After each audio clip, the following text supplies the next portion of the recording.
Ang kasintahan ng lalaki ay tulad nila. Magsilabas kayo at salubungin siya.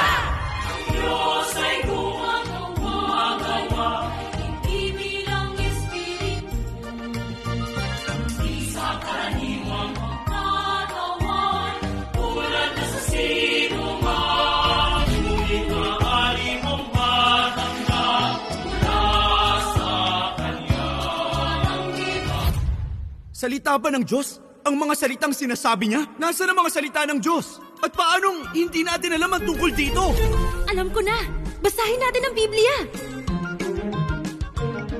Wala naman sa aklat ni Isayas. Tingnan natin sa aklat ni Jeremias. Tingnan natin. Bakit hindi mo hanapin sa aklat ng pahayag? Ang tagal na panahon ko nang naghahanap. At hindi ko pa rin